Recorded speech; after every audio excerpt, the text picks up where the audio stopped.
अमित शाह की आंखों में आंखें डालकर हमने उस कानून को फाड़ कर बता दिया कि कानून संविधान के खिलाफ है। मेरे अजीज दोस्तों और बुजुर्गों, क्या समाजवादी और बसपा में इतनी हिम्मत थी कि वो पूरी पार्लियामेंट में इस कानून की कॉपी को फाड़ सके? नहीं फाड़ सके और दावा करते हैं बड़ी बड़ी मोहब्बत का समाजवादी पार्टी के लोग। यही समाजवादी पार्टी का मुख्यमंत्री था अखिलेश। जब मुजफ्फरनगर का कांड हुआ, 50,000 लोग अपने घरों से बेघर हो गए, कैंप में जिंदगी गुजार रहे थे। क्या कोई समाजवादी का या बसपा का नेता गया जो आज आपके दरमियान में आकर कहते हैं कि कौम कौम कौम के नाम पर वोट दो? जब उन कैंपों में गरीब मुसलमान सर्दी में ठिठर ठिठर कर अपनी जिंदगी गुजार रहा था, मैं एक नहीं ऐसे कई कैंपों में गया और लाखों रुपए की इमदाद उन कैंपों में जाकर उन जिम्मेदारों को दिया जिनके पास सर्दी में ओढ़ने के लिए, पहनने के लिए कपड़े नहीं थे।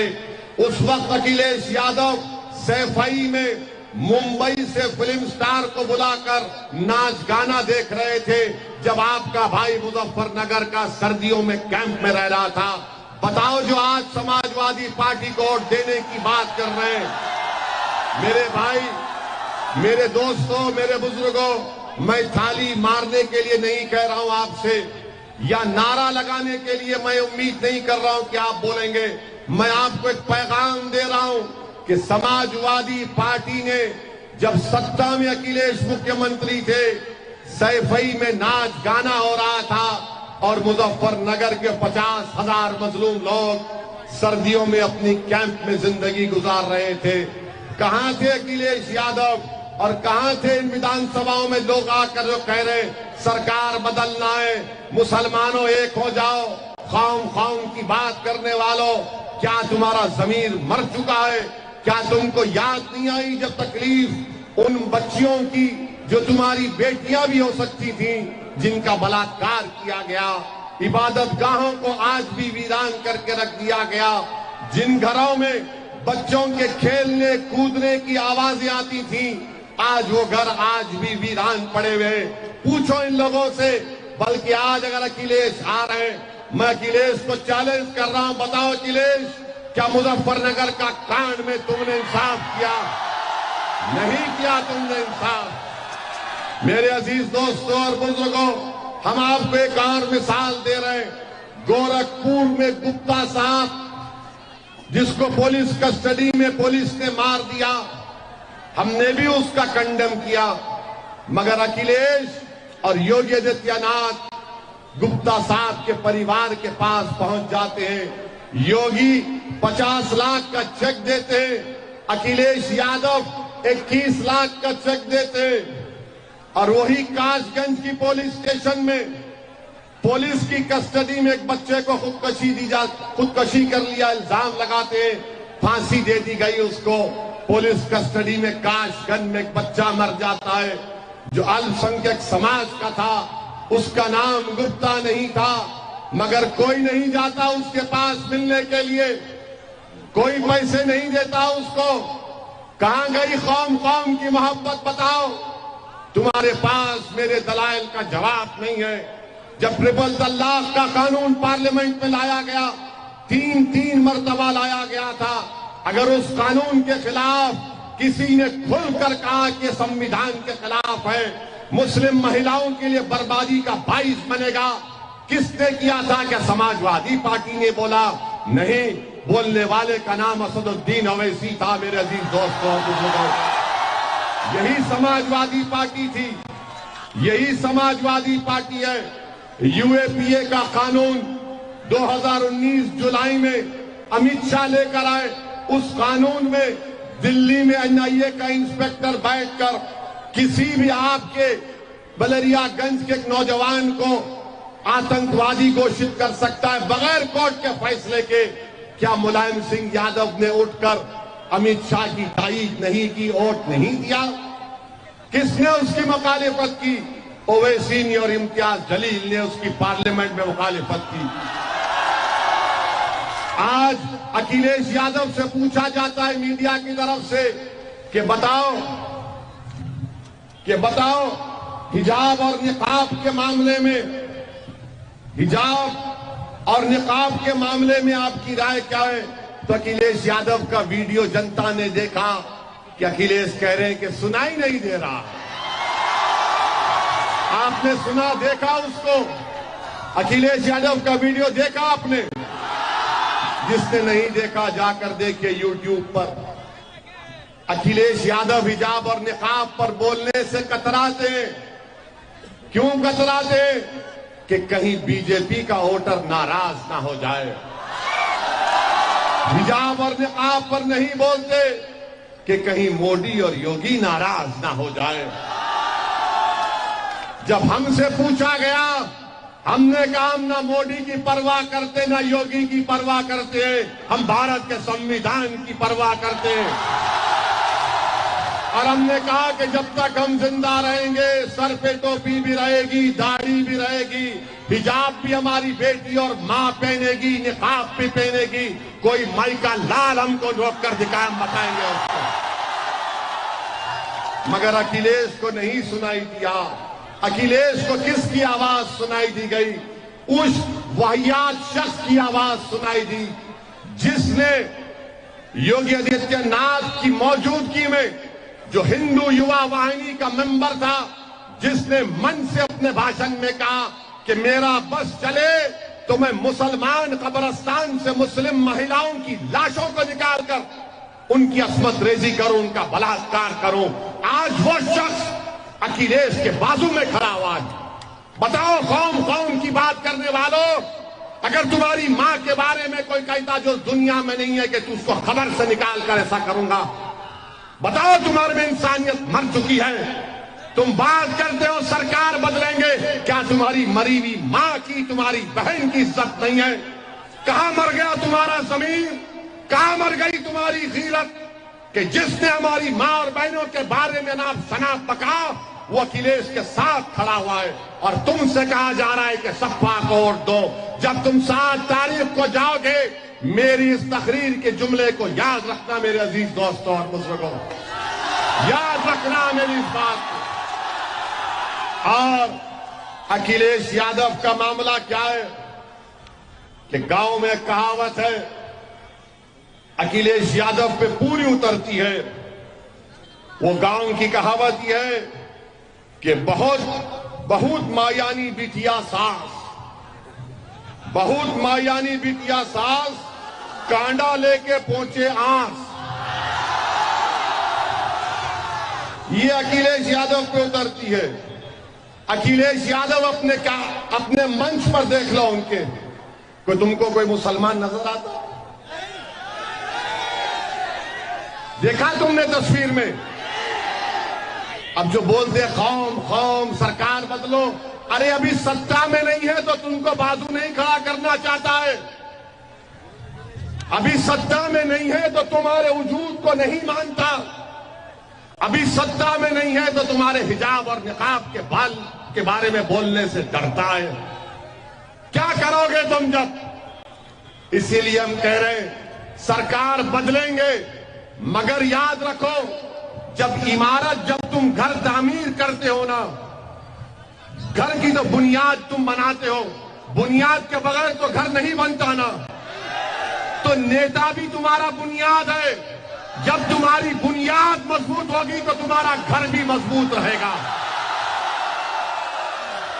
अखिलेश क्या कहते हैं कि मुसलमान दरी बिछाओ, क्या तुम दरी बिछाओगे? अखिलेश कहते हैं कि मुझ पर अपनी जवानी कुर्बान करो, क्या तुम जवानी कुर्बान करोगे? असदुद्दीन ओवैसी आपसे कह रहा है कि आपकी जवानी मुझ पर कुर्बान मत करो। मेरी जिंदगी पर 2 बार हमले हो चुके। मुझ पर हमला क्यों किया जा रहा है? क्योंकि मेरी जिंदगी का मकसद एक ही है कि जब तक अल्लाह मुझे जिंदा रखेगा, मैं गरीब, मजलूम और कमजोरों की लड़ाई लड़ूंगा। और अगर मेरी मौत आएगी तो इंशाअल्लाह इन गरीब मजलूमों को फायदा होगा। ये मेरी जिंदगी का मकसद है। मेरे अजीज दोस्तों और बुजुर्गों, आपसे हम अपील कर रहे हैं कि मुत्तहिदा अपने वोट का इस्तेमाल करिए। कोई लोग बोलेंगे कि ओवैसी तुम उत्तर प्रदेश को आकर ज्ञान बांट रहे हो, बताओ तुमने हैदराबाद में क्या किया। मुलायम सिंह यादव आजमगढ़ के सांसद थे। अब अखिलेश यादव हैं, इनसे पूछो तुमने कौन सा ऐसा 5 काम गिना दो मुलायम सिंह और अखिलेश यादव जो तुमने बहैसियत सांसद आजमगढ़ की जनता के लिए किया। 5 काम गिना दो। 5 काम नहीं गिना सकते, मगर आपसे कह रहे हैं कि आंख बंद करके वोट दे दे, आंख बंद करके वोट दे दे। मेरे अजीज दोस्तों और बुजुर्गों, हम हैदराबाद की पार्लियामेंट सीट से 4 मरतबा हैदराबाद की आवाम ने हमको कामयाब किया। अल्लाह के फजलो करम से हम उनको सलाम करते हैं, शुक्रिया अदा करते हैं। हमने क्या काम किया आपको बताते हैं। हमने अपने एमपी के फंड से सिर्फ एक विधानसभा की मिसाल दे रहे हैं। हमने 10 करोड़ की लागत से बच्चियों के लिए एक जूनियर और डिग्री कॉलेज बनाया। उस विधानसभा का नाम कारवान है, उस मुकाम का नाम गोलकुंडा है। उसमें बच्चियां पढ़ती हैं, कोई हिजाब पहनकर पढ़ती है, कोई बगैर हिजाब पहन के 100 से तकरीबन 500-600 बच्चियां रोज आती हैं, पढ़ती हैं वहां पर। ये काम हमने किया। कोई पूछेगा चलो तुमने शिक्षा में किया, तुमने क्या ड्रेनेज की लाइन का काम किया। उसी विधानसभा में आप देखेंगे आज से 15-20 दिन के बाद 280 करोड़ की लागत से एक नई ड्रेनेज की लाइन डाली जाएगी पूरे विधानसभा में, खाली एक विधानसभा में।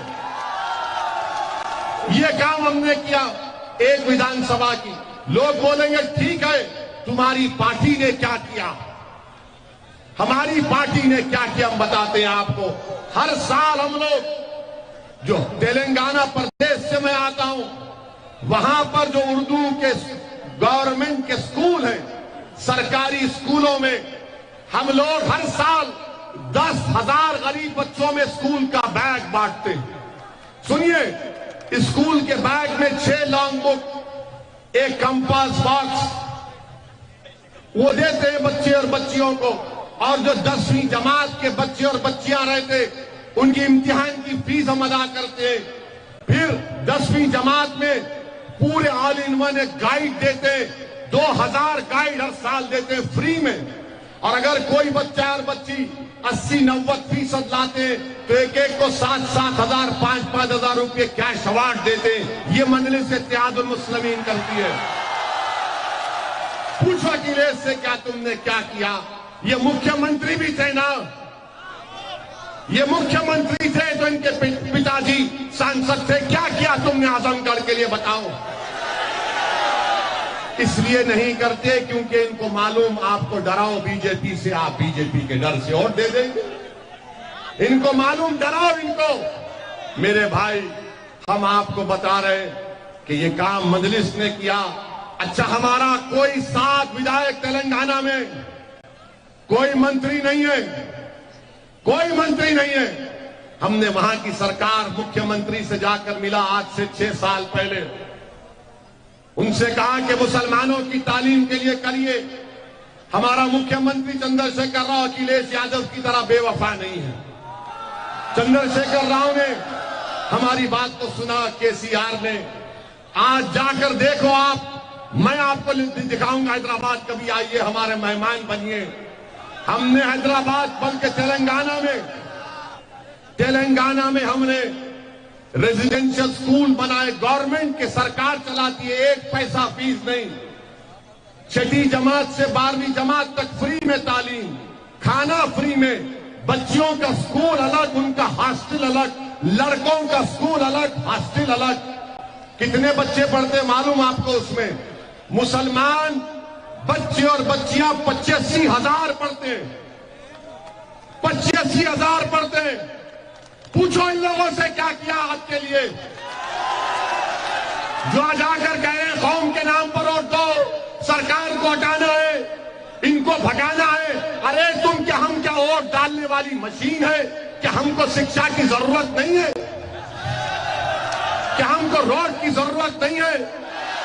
क्या हमको हमारे बेटी और बेटियों को कॉलेज की जरूरत नहीं है?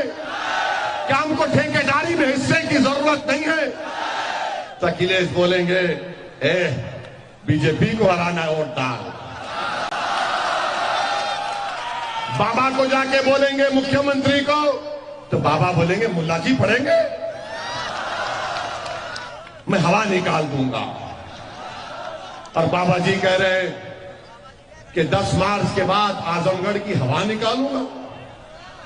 बाबा याद रखो, ओवैसी और कुशवाहा ने जो गरीब और मजलूमों में, कुचले और दबाने वालों में, कमजोरों में जो हवा हमने पैदा कर दी है बाबा, वो तुम कभी नहीं निकाल पाओगे। उसमें क़यामत तक हवा रहेगी ना हमारी हवा, इंशाअल्लाह ये रहेगी ना हवा, सुबह क़यामत तक रहेगी ना। 7 तारीख को भी हवा हमारी रहेगी ना। किसकी हवा रहेगी 7 तारीख को बताओ? पतंग की हवा रहेगी ना, गुड्डू जमाली की हवा रहेगी ना, अब्दुल्ला की हवा रहेगी ना। तो इस हवा को बरकरार रखो नौजवानों। अब इस पर भी अखिलेश के लोग बोलेंगे, ये ओवैसी के भाषण को सुनकर नौजवान जज्बाती हो जाता है। मैं इन जज्बाती नौजवानों के मां बाप को, बुजुर्गों को, उनके सरपरस्तों को सलाम करता हूं और दुआ करता हूं कि अल्लाह लाखों करोड़ की तादाद में ऐसे जज्बाती नौजवानों को पैदा कर दे जो कौम का मुस्तकबिल बदल देगी, मुल्क को मजबूत बनाएगी।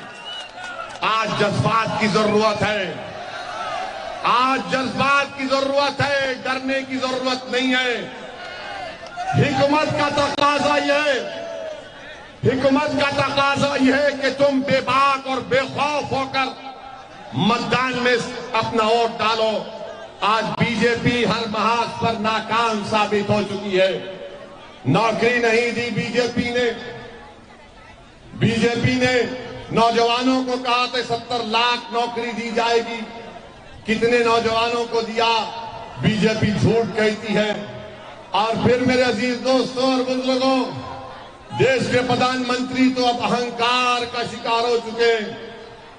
नरेंद्र मोदी कह रहे हैं कि उत्तर प्रदेश का गरीब हमको वोट इसलिए देगा क्योंकि वो कह रहा है कि वो मोदी का नमक खाया है। बताओ कि आपने देश का नमक खाया या मोदी का नमक खाया? आपने किसका नमक खाया? आपने? मोदी जी बोलते उनका नमक खाया। मोदी जी हम जहर खाना पसंद करेंगे, आपका नमक नहीं खाएंगे। हम देश का खाते आए और देश का खाते रहेंगे। आप भी तो प्रधानमंत्री देश का नमक खा के बने ना, या अपना नमक खा के बने? बता दीजिए मेरे अजीज दोस्तों। और फिर बीजेपी बोलती कि हमने राशन दिया, 600 रुपए का राशन तो जरूर दिया। मोदी जी ने गरीब महिला को राशन देने की बात करते हैं, मगर उसी महिला से कहते माता जी ये राशन लीजिए और 1000 का गैस का सिलेंडर खरीद लीजिए। कहां से गरीब लाएगा? पेट्रोल डीजल की कीमतें आसमान को छू रही हैं।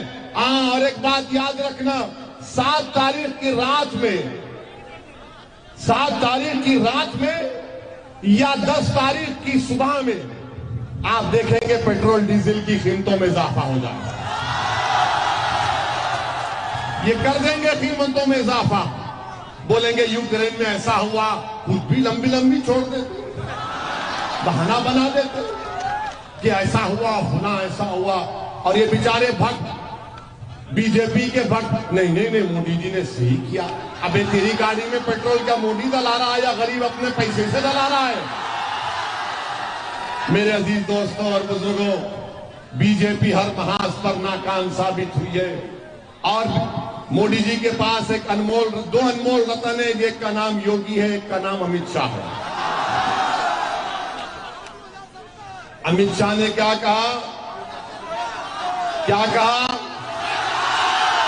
नहीं सुनाई दिया। अब आप बताइए, अब आप बताइए कैसे अनमोल रतन है?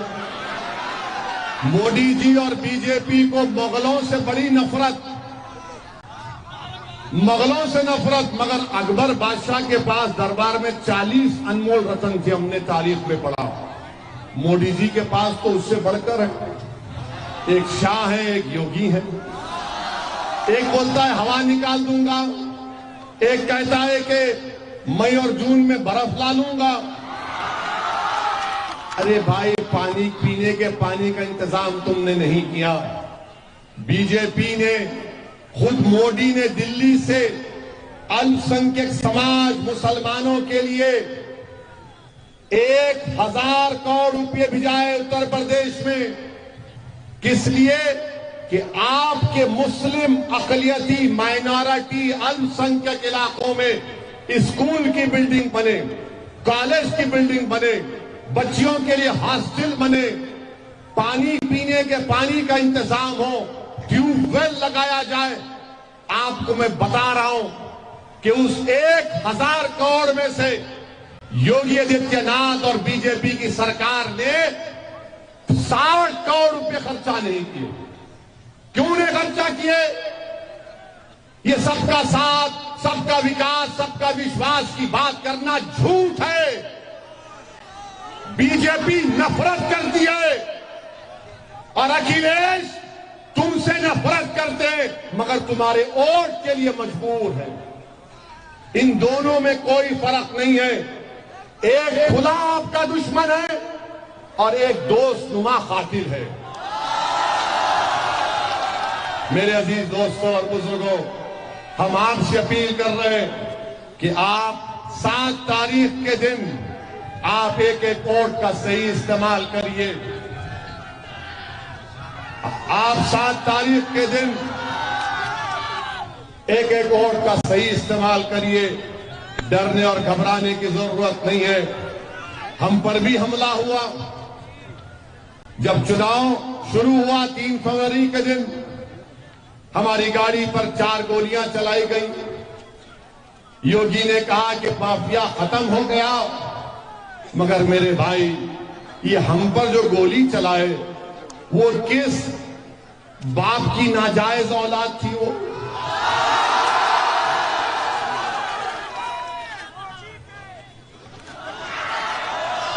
तो हम नहीं कह रहे, आप समझ गए। मगर वो कहां के क्रिमिनल थे? गोली चला दी हम पर। मगर मेरे भाई, लोग बोलते ओवैसी किसी मजहब के खिलाफ है। जब किसी पर गोलियां चलाई गई तो हमने पार्लियामेंट में किसी समाज के बारे में बोला? किसी के बारे में बोला हमने ये पूछा कि इनको कट्टरपंथी कौन बनाया, कौन इनके हाथ में बंदूक को थाम दिया, कौन इनके दिलों से संविधान की इज्जत को खत्म कर दिया? ये कौन है वो लोग जो बैलेट पर नहीं गोली पर भरोसा रखते हैं? और हम आपको बता रहे हैं कि उस वक्त से आज तक हम पर बहुत दबाव पड़ा। हमारे घर वाले, हमारे दोस्त, हमारे खानदान के लोगों ने कहा कि तुम्हारी जान को खतरा है। हमने कहा कि जान अगर है तो अल्लाह हिफाजत करेगा, और जिस दिन अल्लाह फैसला कर लेगा जाना है, हम चले जाएंगे। मगर हम उन जालिमों को, उन बुज़दिलों को पैगाम दे रहे हैं कि तुम 4 गोलियां चलाए, आइंदा 40 चलाओ, 1 लाख चलाओ। अगर अल्लाह बचाना चाहेगा तो अल्लाह बचाएगा हमको। हमको परवाह नहीं हमारी जिंदगी की, अल्लाह हमारे लिए काफी है। हम यहां तक पहुंच चुके हैं, जिंदगी का सफर यहां तक आ चुका है। ये अल्लाह का करम है। अब हम पीछे नहीं मुड़ेंगे, पीठ नहीं दिखाएंगे, इनकी गोलियों के डर से पीठ नहीं दिखाएंगे। हम सीना दिखाते आए हैं, हम हमेशा सामने थे, इंशाअल्लाह सामने रहेंगे। हम तो इन जालिमों से कहेंगे कि तू तीर आजमा, हम जिगर आजमाएंगे इंशाअल्लाह। आपसे हम एक ही दुआ करते हैं कि हम यहां पर दौलत कमाने नहीं आए उत्तर प्रदेश को, ना हमारा मकसद है, बल्कि मैं यहां पर उत्तर प्रदेश को इस चुनाव में 200 रुपये कमा कर जा रहा हूं। वो क्या है 200 रुपये? हम जब संभल में थे तो नमाज असर पढ़ के मस्जिद से निकले, एक अपाहिज गरीब था, साइकिल पर था, उसके अपाहिज था। उसने कहा वैसे इधर आओ। हम उसके पास गए, हमको 200 रुपये दिए। हमने कहा ये हमको मत दीजिए, आप रखिए अपने पास। तो उसने कहा रख ले, रख ले, हम तुझको इसलिए दे रहे हैं कि तू हमारा नेता बन चुका है। मैं उस गरीब को सलाम करता हूं, बस मैं आपके दिल में जगह जाना चाहता हूं। मुझे तुम्हारी दौलत से मतलब नहीं है, मुझे कुछ नहीं चाहिए, अपने दिल में एक जगह दे दो, थोड़ी सी जगह दे दो। मैं तुम्हारा दीवाना था, हूं और रहूंगा इंशाअल्लाह ताला।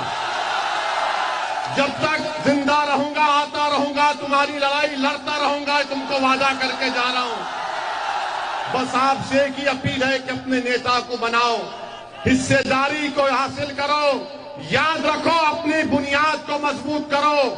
तुम्हारी बुनियाद तुम्हारा नेता है मेरे भाई, तुम्हारी बुनियाद अखिलेश नहीं है, तुम्हारी बुनियाद कोई और नेता नहीं है। तुम नेता बनो। क्या तुम अखिलेश से कम हो? बताओ हमको। क्या गुड्डू जमाली कम है अखिलेश से? क्या अखिलेश और गुड्डू जमाली बराबर नहीं है? जब बराबर है तो वोट डालो पतंग के निशान पर।